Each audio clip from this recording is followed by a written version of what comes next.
And we're live! Woohoo! Welcome along to the live stream, everybody. Thank you very much for joining me. If you don't know who I am, I should say this is live. Did I mention this is live? Who I am? I'm Gavin Hoey. I'm one of the presenters right here on Adorama TV. You're watching a live stream. Today we're going to be doing shallow depth of field portraits. If you're watching the recording, welcome to the recording. You missed the live, but don't worry, it'll be just as useful, I'm sure, in the recording as well. If you are live, say hello in the comments. It's always really useful to know where you are, where you're watching from. And don't forget to ask some questions as we go along. Hit the like button, that's always useful too. Now, I'm not here on my own. I have a few people helping me out. You can't see her and you can't hear her, but on the super switcher is the awesome Freya. There you go. And on the chat, if you've got any questions, you're going to be going through the amazing Sam. Hello, everybody. Oh, you can hear Sam. Yeah. Can you hear me? Apparently, no, you can't hear me. Where's your microphone? Oh, yeah. Oh, really? Yeah. Really? Yeah. Sorry, it's hot in here. I took it off. Such a professional. There we go. That's better, isn't it? Hello, everyone. You attached it to your shirt, then you took your shirt off I because you're did. hot. Yeah. It's hot in here. Yeah. Gav remembered to turn the heating on this week. Yeah. How is everybody? You are from far and wide tonight. Shall I read out for you? Oh, good. You can hear me. Thanks, Corey. We've got. Shall I read the really exotic ones? Maryland. That's where the cookies come from. Switzerland. Oh, yeah. We went to Switzerland last year. Beautiful. Sweden, Netherlands, Nigeria. We've got Peru. Oh, amazing. Amazing. They're everywhere. They're absolutely everywhere. Oh, Absolutely marvellous. everywhere. Good to know that we're not on our own. We also have an incredible model with us today, so give it up for the fantastic Chloe. Whoop, whoop, whoop, whoop. So Chloe's going to be the model for this, and yeah, I think we should get straight on with it, really. If you've got any questions as we go along, do pop them in the chat. Sam will fire the most interesting and useful and relevant questions as we go along, and there's a few bits where I've got to set things up and move things around where, well, we'll have a bit of time for Q&A, I'm sure. So lights-wise, I should probably talk about the tech I'm going to be using, because shallow depth of field is, I'm going to turn the light on, Chloe, just to warn you, is really dependent on your kit in a few ways. I'm going to ask you some questions about that in a minute, but the light less so.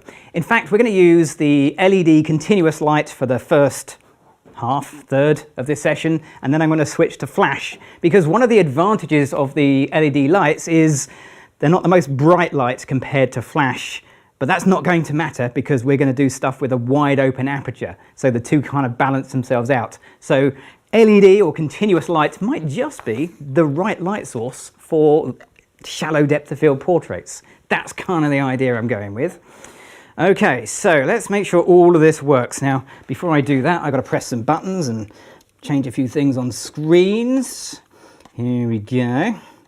So if we were doing flash, we'd start off by doing no flash, no picture. It's kind of how we tend to start our videos and our sessions. But with LEDs, that's not the case. You just get your LED and get going, really. So my light is on. It's on full power. For those that like to know what this is the Nanlite Forza 60C. I'm using an OM system, formerly Olympus OM1 camera, and I've got, actually I don't know what lens I've got. I've got a 25mm f1.2 lens. So what factors influence the depth of field? There are basically three of them. So if you're in the chat, what three things affect the depth of field that we see in the pictures? There's a quick question to start you off. Whilst you're doing that, I'm just going to take a photo of Chloe. I'm going to set my camera up to something fairly straightforward. Let's go f8, middle of the road, ISO 800, aperture priority mode, so the shutter speed is, by chance, 1/80th. But we've got to get something. Let's get something on the screen. That's not too bad. Aperture priority mode, it's slightly misread the exposure, in my opinion. Would you like some answers? Yeah, go for it. Give me some answers, Sam. Okay, so we've got aperture, distance and sensor size. We've got f-stop setting, aperture focal length and distance, wide open of course, aperture, distance, focal length. Hey, we've got some Yeah. smart people, and Yeah. I don't need to do this, do I? I mean, should we just stop there? Because you got to go anyway, so we could just, we just stop there. Yeah, basically that's it. It's aperture, focal length, subject distance. Yeah, it's great. There's loads and loads of answers. Thank you, everyone. The only one I'd slightly have a slight argument with is sensor size. The sensor size in itself doesn't affect the depth of field you get. What it affects is your choice of focal length and distance, and those things do affect your depth of field, so you're kind of right, but you know, in the right area. Right, okay, so let's pop this picture on the screen. Freya, pop this on the screen. Here we go, look at this, fantastic, perfect picture. So I've chosen a background quite carefully. So this is the Westcott Grunge Concrete, and it's got a lovely sharp texture to it. And at f8, we can kind of see it. It's not pin sharp, but it's definitely sharp enough to make out the individual parts of this picture. So we know that aperture is the thing that's going to change the depth of field. That's the one we kind of rely on, but it's not actually the most obvious one. Let's just change this. Sam's got a question. Go for it, Sam. There is a question. Actually, it's for Chloe. What? Already? Yeah. So Nate asked a question for Chloe. What's the best part of working with Sam and Freya and possibly Gavin? Now, why have you chosen that question? Have a microphone. Okay, the best thing about working with these guys is that they're all secretly comedians and they're always making me laugh. It's just it's a really good vibe here. It's all right. The best vibe. No one's shouted yet. Right, that's enough. That's enough, Chloe. No, come on, that's it. I'm just going to hog the show. Oh, that's not the idea, but thank you. Okay, so I've changed my aperture to f1.4. I'm in aperture priority mode. I don't have to do anything else. I just take a photo at f1.4, and I'm going to get a photo that is roughly the same exposure. Looks pretty good, and I can see straight away. Hold on for the question. I'm just going to flick backwards and forwards on these two images. Let's try and find the right way around. There we go. You can see straight away that that background is a lot more defocused. That's what we kind of expect things to happen. That's exactly the right thing to do. Aperture, the smaller your number, the smaller the depth of field, the blurrier your background becomes. There's a question. Go for it, Sam. Okay, so Thomas asked, do you use a specific light temperature on the LED light? Yes, I've got it set to 5600K, 5600K, which is the same as my camera. I've also dialed that in as a custom white balance on my camera, so it gets me more or less in the right kind of ballpark colour, close enough for the purposes of this demonstration. Good question. Okay, so focal length will have a difference. However, the difference is kind of harder to see. We had to go earlier at trying to demonstrate it. It does work, but it's one to try at home. Yes, your focal length will make a difference, but we don't have the physical space to actually back this up enough to really make it obvious in a small home studio. We'll save that for when we do an outside one. So focal length of your lens makes a difference, but so does the distance between you and your subject. So Chloe there, yeah, that works. If I back myself up, here we go, and I take the same shot again, we're going to get a lot more into this picture than just Chloe, obviously. And hopefully you can get the feel for this, that background is a little bit sharper because I've moved further away.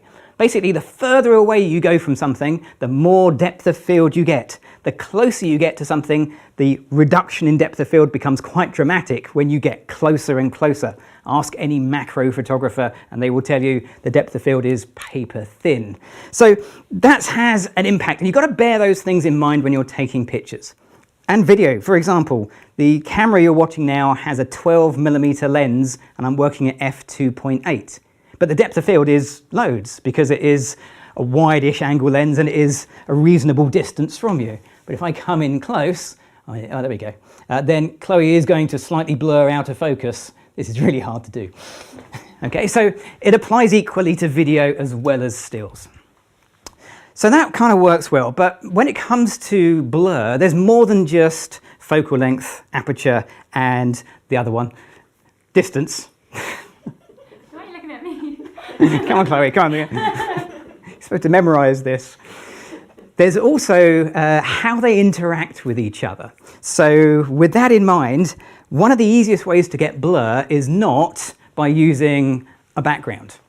Oh, I was going to say about the background. If you have a limited amount of space, look into something like this. So this is a Manfrotto, this is the vintage sage background, and it's actually out of focus. It's printed out of focus. the Westcott one is printed in focus. So you can actually kind of play with that a little bit. You can use out of focus backgrounds if that's the way you want to go. Okay, so background blur, that works well, but foreground blur is a lot more obvious and easier to see, to achieve, and to work with in a small space. So I've got something to blur. There we go. Went up into the loft, found some fabric. What are we going to do with this? We're going to pin it to the light. So one of the nice things about this nanolite softbox is it's got a nice big chunky edge, so I can hopefully pin this. Oh, sorry, I think I just hit the microphone. And I'm standing on the cloth, pulling it up thinking, why won't it come up? Because I've literally got my feet on it. Ah, live. Okay, so I now have Chloe hidden behind some red cloth. There we go. There's a question. So there's been a couple of questions about your tethering. Uh-huh. And I was just going to say that we did a really good video on tethering with lots of the information that you probably want to know on Adorama TV a few weeks ago. So I know the lovely Christina is in the background, so I don't know whether she's got a chance to put the link on, but if not, it's on Adorama TV's YouTube channel. If you just put tethering and Gavin Hoey, you should find it. There we go. We made that video for those questions. So yes, plenty of information there. Okay, so I've got some red fabric in front of Chloe. I now need my camera to focus on her face. It's not going to do this. It'll try and focus on the red fabric, yes, even with face detect on. So I'm going to manually focus. Here we go. Okay, so from back here, I get... It's not the best picture in the world. Pictures are going to get better as we go along. We're just doing the technical first.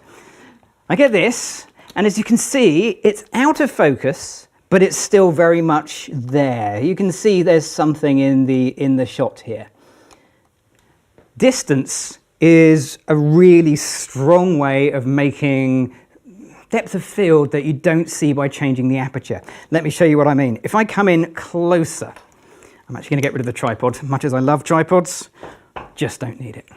Okay, if I come in really close and I get the fabric and bring it towards my camera, magically my camera instantly focuses on Chloe's face. I don't have to worry about that anymore. And basically it's there, but it's now a lot more subtle.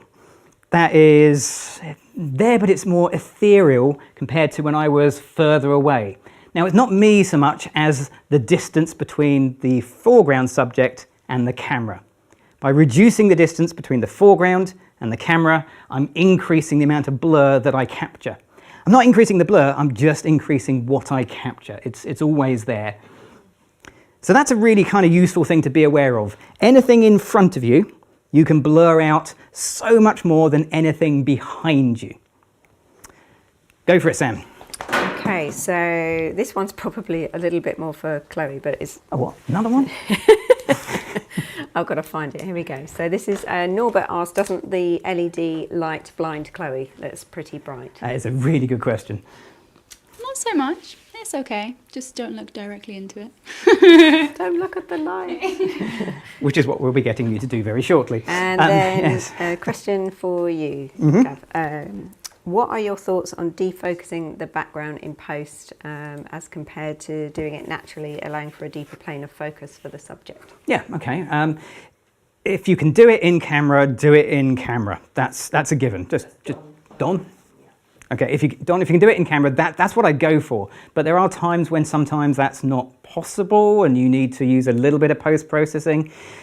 It's really hard to make a sharp background go blurry, especially around hair, convincingly. You can increase the blur, but it's very hard to add in blur from sharp, round, ethereal things like hair. Different objects you might be okay. I try and get it right in camera. I'm not averse to post-processing. Whatever works to get the shot. That's kind of my theory. And going back to the other question, it's a 60-watt LED. So if you want to know the power, this is a 60-watt LED. It's not the brightest of LEDs, despite how it looks on the video. Okay, what we're going to do, I'm going to get Chloe to wear this. I always think it's best to demonstrate. Yeah. It's kind of like, you want me to do what now? When you go, okay, they go, okay, yeah, I get it, that's fine. I mean, they may think you're mad, And you might be right, but that's what I'd like you to do, Chloe. There you go, all yours. If you demonstrate something, you don't seem like the mad person. No, you do. You seem like the maddest person there, don't you? But that's fine. I think it helps. So I've switched lenses. I've gone with my 45mm f1.2 lens. I'm working at f1.4 because it's slightly sharper at f1.4. I'm in aperture priority mode, so my ISO is set to 800. My camera is then sorting everything else out. I've got a little bit of exposure compensation, so I will remove that. Okay, so if I come and shoot from here, I have got a lot of foreground very close to the lens that's going to blur out. Let's see if this works. Okay.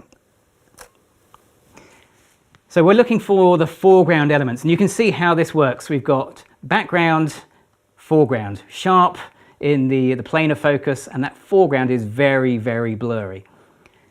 It works. I'm actually going to switch to the 25. I quite fancy the wider lens. Why do photographers do that? We make a decision and we think, yeah, that's exactly the right thing. That's what I want. I know what I want. It's going to be that. And then you take one picture, totally change your mind. Totally. Must be in the DNA. Or maybe it's just me. Maybe nobody else does that. Maybe everybody else goes, I'm going to make this work. Right, okay. Here we go. Okay, this is fun. Let's just have a little look first. Quick test photos and then we'll get going. Okay, I think with the wider lens, it shows this up more. Now remember, I'm using a 25mm lens rather than the 45mm lens. I'm losing some of the blur because I'm using a wider angle lens, but the foreground blur is so powerful that that really overrides that. Okay, let's take a few photos. If you've got any questions, now's a good time to get them in because I'm going to be snapping away. I have got one. This is from Daniel. Is there a special secret formula for choosing the model for a particular video, or is it as simple as availability? Here's a loaded question. No, it's availability obviously does play something of a part. The live streams particularly happen at a specific time. Keep going, Chloe. We can talk and walk. But also, you tend to theme your ideas around who's going to be good at it. So if we're going to do something really dark, really dramatic, I might go with, say, Sophie, who is marvellous at that kind of thing. If we needed something that had a heavy makeup look, we might work with Charlotte, who is also a makeup artist as well. Chloe does beauty lighting very nicely indeed, but she can also mix it up and do dark stuff, so she's really versatile. If you wanted a dance type thing, you might go with a dancer for your shots. So come up with the theme, the idea, what you want to work with, and then work around that with your models in mind, but also be prepared to be flexible. Okay, I'm going to keep going. I'm going to put some of the material in front of the lens. So I'm going to deliberately have some of the fabric right over the lens. Let's kind of double it up a little bit. Okay, here we go. And I'm going to increase my exposure compensation. That's the way.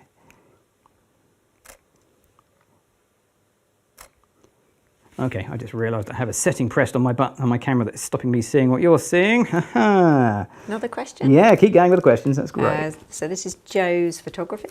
Hi, Joe. So Joe asks, when you're using a wide-angle lenge, do you have to worry about any distortion it might make? Okay, Joe, that is a brilliant question. Can I have that back, Chloe? Thank you. No, wide-angle... Oh, God, don't get me started. Wide-angle lenses don't distort. I mean, you might get some optical bowing, but that's not the distortion that you mean. You mean things in the foreground looking bigger than things in the background. That's not because you're using a wide-angle lens, that's because you are really close to your subject. There's whole videos out there if you want to go and watch them. So it happens. If you use a wide-angle lens, you always move in close and fill in the frame, but if you actually stood way back, you'd find you get no distortion of that nature at all. It doesn't bother me because if I'm using a wide-angle lens, that's probably what I'm after. So work with it, make it your own, yes. Okay, we good? How are we doing? Well, 20 minutes, blimey. 20 minutes went quick, didn't it? That was supposed to be about 5. Okay, so I'm going to keep going. If you've got the questions are brilliant. I love the questions, keep them coming. Let's move some things out of the way. So I'm going to take this whole foreground blur and try and make it a bit more, well, less sat down, because there's only so much you can do. Even as a really good model like Chloe, she can't do much sat down. Giving her the option to stand is definitely a more versatile lighting and posing position. basically, I'm going to get Chloe to come and stand against the background. Sort of over here. Wait, no, you stay. Gosh, she's so keen. And the only reason I'm asking her to wait is I'm going to move lights around, and it's just safer just to do that without anybody in the way. Okay, because I've got a sandbag on the bottom of this, and it really is heavy. Sound effects are coming. Here we go. It's really heavy. There we go. Ooh. Yeah, but heavy is good. Heavy is safe. Right, okay, so I've got a light up against the wall. So before we were about 4 or 5 feet away from the background. Chloe is now going to be on the background, okay? And it is quite bright being here. So I'm going to move that ever so slightly. We'll just feather that. Let's show you. I'll show you first and then I'll feather it. Come on, Chloe, in you come. Okie dokie. So Chloe's going to come and stand. Do you want to go just in the center for me first of all, and then we'll reposition you? She's too good. Too good as a model. She's like, I know where this is going. Okay. We said about the brightness of the light. Which camera am I on now, Frey? That one over there. Hello. Hello, camera over there. We said about the brightness of the light. This close to the light, looking straight at the light, is not something I would like anyone to do. So Chloe's going to look actually more in that kind of direction, almost at the camera. There, yeah, there you go. Wait, that's it. You wave to the audience. That's fine. Okay, so let's see where we're at. Still at f1.4. I'm still on aperture priority mode. I can take my ISO down because that light is so close. Let's take my ISO down to 400. Okay, quick little test photo. I'm going to try and avoid getting the light in the shot. Here we go. Let's have a little look. Okay. Oh, nice lighting. So that's quite nice. I'm only a few feet away from Chloe. I'm using the 25mm lens. I've got Chloe sharp, and you can see already that the back of her hair is starting to go a little bit soft, and the background is much softer. And over here in the foreground, you can kind of see that foreground blur starting to take effect. So we're not using the distance between Chloe and the background that she's standing against. I'm using the distance between Chloe and the background that she's not standing against, the one right over here. It is a little bit dark. I'm going to feather the light around slightly. There we go. The lovely thing about LED lights is I can do that and see it happen, which is really nice. Okay. And we're just going to take a little shot like this. So I've just feathered the light around just a tiny little bit. I think it's a bit on the bright side. Aperture priority mode, so it's slightly overexposing to my taste. I could switch to manual mode and fix it, or I could use exposure compensation, which is what I'm going to use. I've got to remember your screen and my screen are actually different. There you go. That perhaps just a little bit dark, but that looks really nice. I like that. Less keen on the color difference. So we've got a Westcott and a Manfrotto backgrounds, obviously not the same. So I think I'm going to make all of these colors the same by changing the color from color to black and white. Okay, let's do that. I've got a black and white preset in my camera, so I'm going to load that up. Okay, I just need to adjust my camera settings. Here we go. I think black and white with this is going to look lovely. Yes, look at that. That looks good, doesn't it? That'll do. Okay, Chloe, I've got a prop for you. Props are good. There we go. It's a scarf, because what Chloe really wanted was a scarf. When some fool put the heating up on maximum. Yeah, that was me. Sorry, Chloe. But a scarf gives a bit of texture and a little bit of interest, and it's going to be in focus and it's going to be out of focus, so it just lends itself. We'll take it off in a minute. And it also gives something for Chloe to interact with.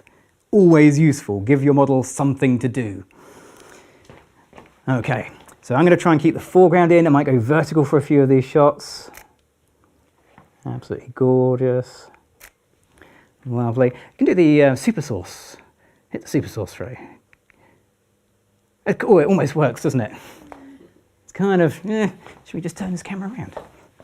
Here we go. I have the technology. Wait for it, wait for it. What? I'll forget to move it back in a minute. You take some questions? Yeah, I'll take some questions. Go for it. Okay. So Matthias asked, how do you come up with your photo shoot ideas? Inspired by other photographers or your own ideas? Yep. There you go. That's a good question. Yeah, I mean, both. I mean, photographers, anybody that doesn't get inspiration from your own peers, then you should go and have a look at what other people are doing. Try and replicate what I'm doing, what Daniel's doing, what Seth's doing. Try and do what we do, because you won't. You'll create your own version of that, and that's the whole purpose of it. You can try and make it the same, but along the way, you'll find your own style and way of working. You've had quite a few questions about your tethering stuff over there. Yes. Is the table and the Stand? tablet thing? Oh, the laptop? Yeah, that laptop. These newfangled devices. I don't do the A tech. computer on your lap? What on earth could that be? So is the stand and the laptop, are they? Are they in the comments? In the description? In the comments, I wish you could see what's happening. No, I don't think they are. So that is a Manfrotto tethering table. It's my favourite tethering table because it has a little clamp just to clamp my laptop down. And my laptop is a Dynabook laptop, which used to be Toshiba many years ago. Okay. Brilliant. All right, we'll do a couple more because I've got to do some horizontals And just as your well. camera settings. My camera settings, I And can your shout those out. lens and- So my current camera settings, because they've been shifting a little bit as I've been going along. My current camera settings, f1.4 for that shallow depth of field. I'm at ISO, I don't know actually, 400. And my current shutter speed is 640th of a second. I might just take that a little bit slower, just a little, let a little bit more light in. Not everybody likes the really dark, moody stuff. So if I take a shot from here, that works, but it doesn't give me that shallow depth of field over there. This is good, isn't it? Oh, it doesn't quite. Over there, on that edge, right there. It's not as shallow as I would like. So to fix it, I've got to get right up against the wall. So if I come right up against the wall, then, oh damn, all the way around. There, it's now much shallower, yeah? That makes sense? Do you want to make that full screen for the laptop for it? And then I'll just flip back. Okay, so that's against the wall. That's stepped one step to the side. You can see how much of a difference that made. Absolutely huge difference, just that one step. Okay, lose the scarf, Chloe, because it's getting warm. Marvellous. Okay, so that's kind of continuous light. I think we should mix it up a little bit. Do you want to just step out and I'll take all this apart and we'll rebuild with flash. Can you take a question? Yes, I can. Okay, so John asked, are there any disadvantages using LEDs when shooting with shallow depth of field? Do you know, relatively no. Other than having it so bright that your model is melting and it can be too much sometimes. If you can get around that by using a lower power, then LEDs are absolutely perfect. Because they're lower power means that you need to open up your aperture, and that's what you want to do anyway. So it's actually a bit of a win-win. Ideally, if you were doing this at home, turn off the room lights. I didn't turn off the room lights on purpose for the simple reason that if I do that, it makes the video really hard to watch. Okay, flash. On to flash. So I've tried to pick a similar softbox to the one I was using from Nanlite. So this is the Glow Easy Box, Easy Lock Beauty Dish. Ignore the name, it's not a beauty dish. 25-inch. I think that is in the video description. Let's attach that. I've also got the Explore 300 Pro as my flash, which is a heavier light. So now the sandbag down here, which you can see is swinging and safe, is doing its job. If you put a sandbag on one of the short legs of your light stand and it touches the floor, it's doing no good whatsoever. Okay, so let's pop that there. Let's lift that up. Turned it on. Did anyone notice? Turned it on. There was a few comments about that at the beginning saying they hope you remember to turn your light on. It's like I'm learning, isn't know it? him so well. Slowly but surely, every live stream I'm getting a little bit better. I mean, a little bit, not a lot. Let's not get carried away here. Right, so beauty lighting, same sort of lighting. I want to kind of recreate where we were before. And let's bring the reflector in. Chloe, do you want to come on in? Oh, and I'll just whack the microphone. Sorry about that. It's all right. We'll edit that out in post. That's fine. Oh yeah, look, I didn't do it. Freya's on the camera settings. Well done, Freya. So Dave says, I have a T-shirt saying, turn your light on. That's a great idea. Yeah. Okay. Don't need the tripod. There can go. So, a little bit different. Flash. Actually, I will get the tripod. Let's just grab that for the time being. We'll go through a few technical bits and pieces before we start to get a bit more creative. So first of all, I don't need to be in black and white. So let me reset my camera to manual mode. And let's go F8. F8. Let's choose flash sync speed for my camera, 250th of a second, but your mileage may vary. ISO 200, the native ISO for my camera. And you might notice there's no transmitter on the top of this. So if I take a picture now, what I'm going to get is going to be, well, hopefully you know, if you've seen these videos before, you know what I'm going to get. Here we go. I'm going to get this. Ta-da! No flash, no picture. No, the stream hasn't gone down. That really is no picture. Take it off, Ray, because everyone's going to be like, oh my God, it's all gone wrong. It's gone black. The comments will fill up with people saying it's stopped, which is good, actually. Comments are good. If you haven't put a comment in, just say hello. It helps the live stream. And of course, click on the like button and the subscribe button. All those usual things. Ask Chloe a question. Or ask Chloe. Yeah. So Final Instrument says for Chloe, does Gavin suggest your outfits and styling, or do you wing it? Ooh. Okay, so there's a little bit of freedom, but I do have the amazing Sam, and she does do a lot of the styling for me, which is very helpful. But yeah, I think we team up pretty well. Styling's always fun. I'm starting to but think... not Gavin. No, I'm actually fairly redundant in this whole process, aren't I? I mean, I'm just the button pusher. No, they are a dream team, and you have to work together. If you have a model, look at their portfolio. What do they have? Don't suddenly try and change their style. If you can work with their style, you're probably going to do better with the end results. So, yeah, good advice. Okay, so let's put the transmitter on. Okay, let's turn the transmitter on, because that always helps. I'm going to guess 1/16th power. When in doubt, start at 1/16th power. Always a good place to begin. Quick little test photo. See what we get. Here we go, 1/16th power. Oh, I mean, ta-da! That's not far off, actually.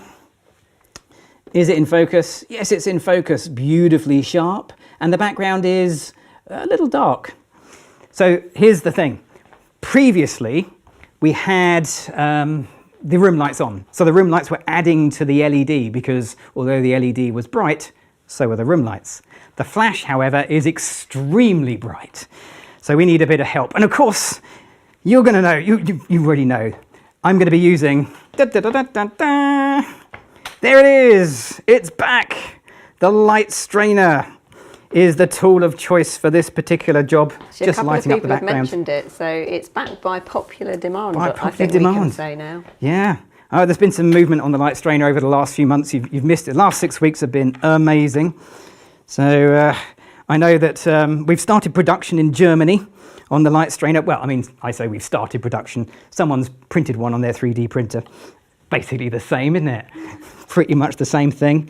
And I'm also starting legal action against a certain large Swedish home furnishing store. I'm not going to name names.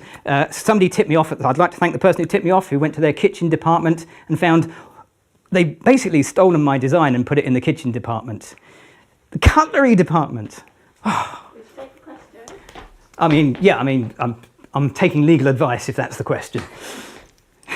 Obviously, I'm not. That's a This joke. is from Oliver. Oh, here we go. Oh, is it another question for Chloe? No, by chance? it isn't. Oh, No. okay. Gavin, Yes. what setup would you recommend for getting shots of a moving model, for example, a drummer? A drummer. Huh. Interesting choice, Ollie. So, Oliver. Could be anyone. Could be anyone. I would recommend Flash because Flash will freeze your subjects pretty well. Having said that, I did a circus performance once where they had the drummer with water on their drums, LED lights underneath the drums. I'd do that with Flash. Get a couple of flashes, put them underneath the drums with some gels on the top. Wham! Actually, that sounds like a great idea. I should definitely do that. Maybe outside though. It's messy. Okay, so where were we? F8. Oh, background light. Forgotten completely where I was. Okay, quick little test photo. I'll turn the background light on just in case it doesn't fire. Oh, it does. There we go. Just needed one to pick it up. Okay, lovely. So here's what it looks like with the light strainer, just throwing a nice bit of dappled light back there. No background light, dappled light. Okay, but it's still in focus. So you might think, brilliant, okay, no problem, let's just change the aperture. F8 to f1.4, here we go, Chloe. Oh, I didn't change the flash power, damn it, that's gonna be, yeah, quite bright, okay. And you think, that's okay, I can change the flash power. It's at 1/16 power. Let's put it all the way down. So 1/16 to 1/32, that's one stop. 1/32 to 164, that's two stops. 164 to 128, that's three, I've forgotten how to count. 128 to 256, that's four stops difference. Yeah, 256 power, four stops less light. It's still not right. And there's a reason for that. Remember that black photo I took earlier? I'm going to take the same one. I'm going to take the transmitter off. No transmitter. F1.4, 250th of a second. Here's what the camera is seeing without any flash firing. So at my settings, I can still see Chloe. So we're getting uncontrolled room light spilling into the flash shot, which means I can't make my picture any darker than this. This is the darkest of the dark bits that you can possibly record. I need an alternative means of getting back to that no flash, no picture. So I had to adjust my aperture or my flash power by 4 stops. There's 2 ways you can do it. The first way, let's do the second way. The second way is high speed sync. I'll get to that in a minute. The other way is with one of these. There we go. It is an ND filter. This one is, actually not sure where it's written on it. Somewhere it'll say ND32. Oh, it says at the top, 5 stops. Okay, so I had to adjust my light by 4 stops. This is a 5-stop ND. That's everything I need and a bit more. Oop. So I'm going to attach this to my camera, to the lens, like that. Flash is still turned off, transmitter is not on the camera, just to prove it. Let's take the same shot again. No flash this time with the ND filter, gives me that no flash, no picture that I needed. Simple as that. Now all I need to do is work out how much light I need. Quite a lot. It's got to push through a 5-stop ND filter. So 1/16 probably isn't going to cut it. Let's try maybe a 1/4. Let's see how that looks. I am at f1.4 though, so maybe that's probably going to be a bit bright. We'll see. Yeah, just a touch. That's pretty close. Pretty close. I'm going to go 1/8 because I like it slightly darker. Okay, so there we go. So the ND filter works really well. So why am I not going to do it for the rest of this photo session for the 20 minutes I've got left? For the simple reason being, it's not what I do. There's nothing wrong with it. It's absolutely fine. I just don't use that as my go-to method. It's partly because I don't really have many NDs. I had to buy that specifically for you. I bought that for you, just for this demo. That's it. That's how caring I am. And also, my camera has to work extra hard. The autofocus, I could see it wasn't quite working as swift as it should. Not a problem when Chloe's sat down. More of a problem if we were doing the dynamic drummer shoot that Oliver wants. That wouldn't work for me. So rather than using the ND, I'm going to take that off and switch on high-speed sync flash. Spoiler alert, if you're here for, I'm not sure if it's the next live or the one after, the ND filter will become extremely important. More on that in 4 weeks or so's time. So this is always a pain. I can never get this to work. See if we can actually see. You can see that? Okay. Down here somewhere is a button that says sync, but it's back to front and I haven't got my glasses on. Which one is it? It is that one. If I press that one, a little H will appear at the top. Is that the sync button? That's my light. That's the modelling light. Got it. A little H will appear at the top. See it at the top? I'll switch it off. That is high-speed sync on. That is high-speed sync off. It's no more difficult than that. On and off. So that's literally all I've done. I've just pressed the high-speed sync button and I've turned on high-speed sync flash. Now you do need a flash system that's capable of working with high-speed sync, not all of them are, and a camera system that will, but almost every camera system will work with high-speed sync.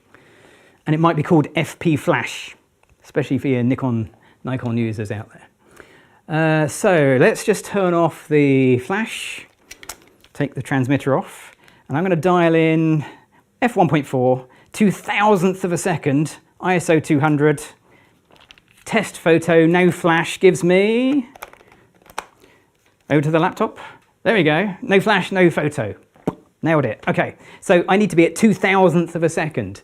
High-speed sync flash, not a problem. It just says, yeah, you want 2,000th of a second, you dial it in, go for it. Let's try 1/16th power, because as you know, that's my starting point. Ta-da!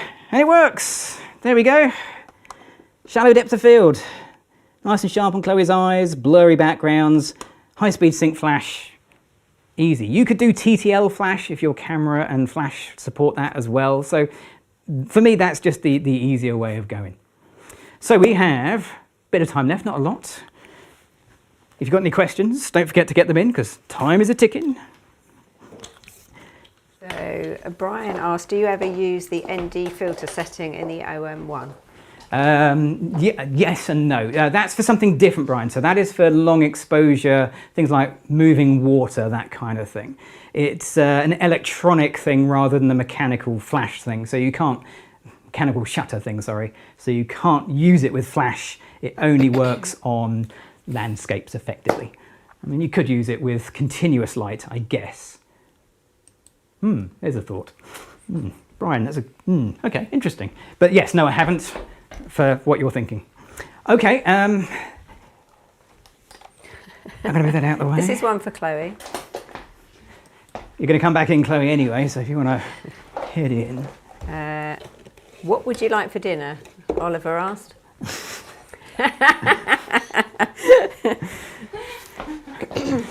Have we got to that level of questions? Is that it? We literally run out of questions. No.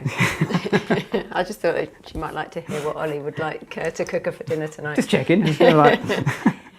I don't know. See, I never get to see the comments until afterwards, so I've literally no idea whether it's just us and Oliver. So it could be, couldn't it? So how do you increase the appearance of depth of field? So you know how to create it. You know kind of how it works.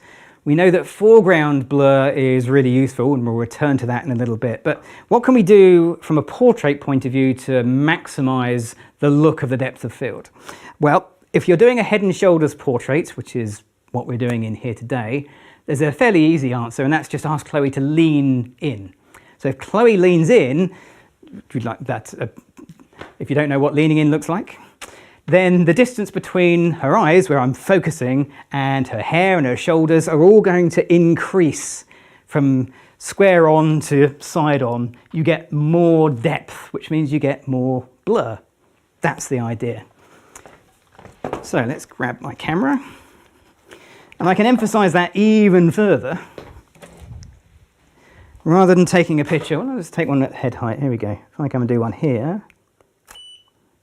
I'm going to switch over lens again because, like all photographers, for those that want to see a picture of the inside of my hand, it's coming up. Oh, it didn't come up. Disappointing. Probably good. Someone will just take my handprint and be opening doors in the future. Okay, so here we go, Chloe. So if I come at head height and I take a picture, even leaned in, that's not bad. I'm going to come a little bit closer, and we know that the closer you get, the shallower the depth of field gets. And this is okay. That's pretty good. We got sharp focus on Chloe's eyes. And then as we blur down, we move down, we can see her shoulder is a little bit soft. But if I get a better angle, if I start to work more elevated compared to Chloe, Chloe, can you lean right in towards me? Okay, that's great. I'm going to come in as well. Then we start to feel a different sense to the pictures. It just feels much nicer. I kind of like the slightly looking down feel. Whoop, how far up can I get? And I suddenly feel really tall, which is a weird experience for me. Just not used to it. But you can see now the distance between Chloe's eye that is sharp and her shoulder is much increased. I mean, it's still the same, it's just the perspective that I'm seeing gives us that shallow feel. Another neat trick you can do is put some movement in. Let's give this a little bit of a waft. Okay, now this should be fun because I've got to make sure I don't hit you in the face with this. So I'm surprisingly close. Here we go. I'm trying so hard not to hit you. I wonder if I can do it. No, I got this. You can't waft your own hair. Have you glued your hair down since this afternoon? I got it. Here we go. I tell you what, it's a good job this isn't live, isn't it? We'll edit all this out. None of this is staying in. This is all... Oh, no, damn. Okay. Here we go. I mean, I got it moving.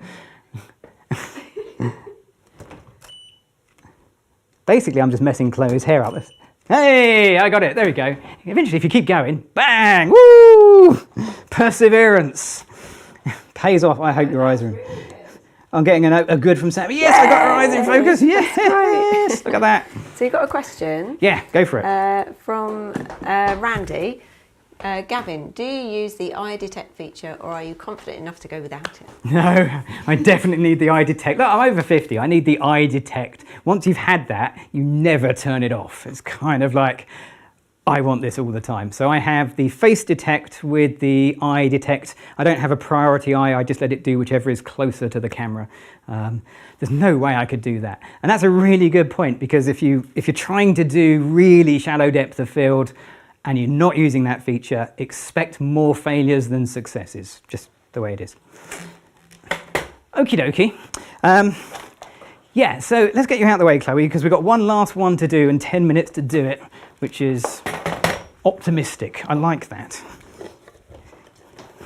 This is a very good point if you've got some questions to get them in, because I'm going to have to move half the studio around to set this up. You've had a few people ask about the background, so I know that they are in the description, but did you just want to let them know the two that are up there? I will indeed. So what we have is, let's start with the one here. This is the Westcott X drop system. It's an 8-foot by 8-foot background. That is the grunge concrete, I think they call it. And it's lovely. I absolutely love that one. I also absolutely love this one. So this is the Manfrotto vintage background, the sage background. And yeah, we've done some great things with both of these backgrounds. Very nice they are too. They both come with a kit for hanging, but you don't necessarily need that. You can do it without the kit. You can just hang them. But I have to say the kit makes life an awful lot easier. Right, so we're going to hang a new background up. This could go horribly wrong. We tried this earlier. Good job the cameras weren't rolling, that's all I'm saying. Let's just do that. I'm going to need a step ladder and a background. Here goes. Right, it's coming. It's coming. New background. So this is, oh, I think this is another Manfrotto. This is a collapsible background that has two different surfaces. I've got a feeling this is called concrete as well. It's like a theme on my backgrounds, isn't there? Something like that. Yeah, that works. Okay, so that looks pretty good. I've positioned the light. I don't know if you can see it. You can just about see it. It's up there. There it is. There's a light up there. I don't think I turned it off. I'm now slightly worried. Let's see. No, I didn't. It's still on, so that's good news. That would be so annoying. And not for the first time. Chloe, do you want to go and stand in? Yeah. Dell just said, I hope Gavin turned that key light on. We got Dell Hunter. Dell? Yeah. Oh, hang on, wait, try. Hi, Dell. Am I on the right camera? Haven't seen Del in years. Oh, we had some great times. Yeah. I remember poor old Dell's waterproof Nikon camera, weatherproof Nikon camera, one of our classic summer workshops being absolutely soaked. Kept going, it was a good day. Okay, so same sort of thing as before. Chloe, can I get you just to put your back to the kind of, that's it. You got it. And I'm just going to take a little test shot just to see where we are, what's going on. I'm still on high speed sync. I'm still on the same camera settings as I had before. I just want to just get an idea for the lighting. So you can see that this kind of works quite nicely. We've got that foreground blur. We've got the background behind. Different perspective to the way we were doing it earlier. I might just pop it into black and white again, because I think these look really good in black and white. What were my settings? 2,000th of a second. F 1.4, ISO 200. Okay, and my flash is at 1/16th power. Might adjust that. Okay. Yeah, I think black and white really lends itself to this quite well. So that works quite nicely, but what I'd like to do is kind of sandwich Chloe a little bit more inside of almost like a corridor. And we could spin this around and put that up against that background, but I thought, just for the fun of it, let's make it a bit more complex. Chloe, do you want to just step out of the way? Because I really don't want to drop anything on you. Why not what's easier, moving a background or moving a light on a sandbag suspended way up at the top of your ceiling? I'm going to say the first. No, second. Actually, neither of them are easy. Do you want to have that? Yeah, you can have that, Chloe. You've had a few questions about your backdrops, because you've got quite a lot. I do have a lot of backdrops, yes. How many have you got? Too many. The thing about backdrops is you don't want to get stuck with a backdrop. Our old studio had a wonderful wall. I loved our textured wall.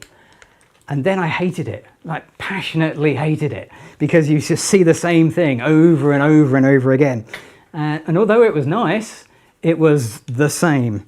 And I tend to go through sort of cycles of thinking, yeah, I want to have some texture, and then I want to have grey, and then I want to have colour, and then I want to get outside and do somewhere, real. So having a variety of backgrounds, for me, is another way of just giving me something to do, something to mix it up. You can always sell them on again if you don't like them after a while. And someone else, I said, question for Sam, where does Gavin keep all the backdrop kits in the small studio? I don't know where he squirrels them away, Felix. Yeah. They are. If you look up above your head. I know there's some up there. There's some in the shower room as well. Yeah, there's some in the shower area. Complicated ladder system just up in the joists up here, and they're mostly up there. They're also really useful because they act as sound deadening for video work as well. So if you ever see some of my videos and you think, why has he got backgrounds on his ceiling? It's so we don't sound completely echoey. Right, okay. Now, I think the only way you're going to see this one is on the overhead top camera. Here we go. Hey, how's that? There we go. So we're kind of in here. I've made a little kind of corridor that I can adjust the size and the shape. All it's really missing is a Chloe. Chloe, if you want to go in there, you haven't got claustrophobia, have you? I mean, haven't developed that recently. That's great. What happened to the scarf? Oh, there it is. Here it comes. Smashing. So this is one of those mad ideas that I kind of thought, wouldn't it be nice if we had two of them? So I did. And because we're going to do this in black and white, although these are the same design, it's not going to matter if they were a slightly different design. The colour will be removed from this, so it's really just the patterning. Okay, so let's see how this looks. Remember, I'm trying to think about my shallow depth of field, so I'm going to try and get as much foreground in as I can to try and get some foreground blur into this. Yeah, see how that changes the picture? She's got something to interact with. That looks really nice. Light in Chloe's eyes. Fantastic. I am thinking that she's got too much room in there, though. That's far too comfy for you. Let's move that in slightly. How's that? Yeah. Look more claustrophobic? Yeah, okay. They can almost see you in the video. I'm just going to see if I can angle these around. You might have to move with them, Chloe. How's that? Better? Now you can see her. That wasn't a how's that for you, Chloe, by the way. This is where you earn your money. Okay. Yeah. So let's go take a few shots like this. I'm letting the background light fall very nearly to black. I'm also going to try and do vertical as well as horizontal, because I always forget the vertical. And I'm also looking at the edges of my shots just to try and think about how much of that foreground have I got in. The background is going to go basically black, so I'm not too worried about that. I'm going to close it up into a bit of a V shape. This is where it might fall off the magnets, but we're okay. That gives me an extra angle to work with. Beautiful. Okay, we're coming to the end of the live stream. We have got 2 minutes to go. We're pretty much bang on time tonight. So your last call for questions whilst I keep working. Fantastic. There is one. Chloe, you need to look. Oh, yep, way ahead. Yeah, keep going, Sam. So Matthias asked, how did you get into photography? Do you want to do the picture-in-picture frame? Let's stick that on. There we go. We can see what's happening. Hey! And I'll go with, how did I get into photography? Yeah. Very long, very boring story. I was doing a course, a professional qualification, and I needed a break from the qualification study days, which was a Thursday, was the only day I had off. And I either joined the badminton club or the photography club. They met on a Thursday. Joined the photography club. That's it. And why not? And then I could do badminton as well. I was just bad at badminton. Riley has just asked where you can get some of these foldable backgrounds, but it's all in the description. Yep, these are Manfrotto. You can get them from this little place called Adorama. Yeah. Go to Adorama, and yeah, go buy something. Keeps us busy. Fantastic, Chloe. You're doing a great job. I've forgotten. I'm just not talking to you. I'm just letting you go. Right. Okay. Let's have a little look. Let's see what we got. Ta-da. Beautiful. Okay, I'm just going back through. I've got a few misses, but a few hits in there as well, and you can see how that's really working well. I reckon I might just do a couple just to finish off with the 45mm. Let's do it. Let's take the 25 off. Let's do the 45. Okay, here we go. So these are going to be more sort of head and shoulders. At this point, Chloe can't see my tethered screen, so unfortunately she's doing this almost blind, but that's the joy of working with an experienced model. They know what to do. Okay, let's come in close. The closer I get, what happens to my background? It becomes blurrier. What happens to my foreground? It also becomes blurrier, but it's much harder to get into the frame. So really nice comment. Beautiful. From Tom that says, as usual, you prove again you are the best teacher out there. Wow, thanks. Oh, thanks, Tom. Very nice. Checks in the post. Let's just try a couple with a bit of colour instead. I'm just going to make sure this is the right colour. Yeah, I think it will be. I'm just dialing in a bit of a colour effect. Oh, and I forgot that's going to change. The tether tools details in the description as well. If it's not in this video, it'll definitely be in plenty of my other videos. Yeah, if you've missed the tethering video we made a few weeks ago, have a look at Adorama TV. So we're doing kind of head really and shoulders. Really good, goes through all the gear. Got it? Yay.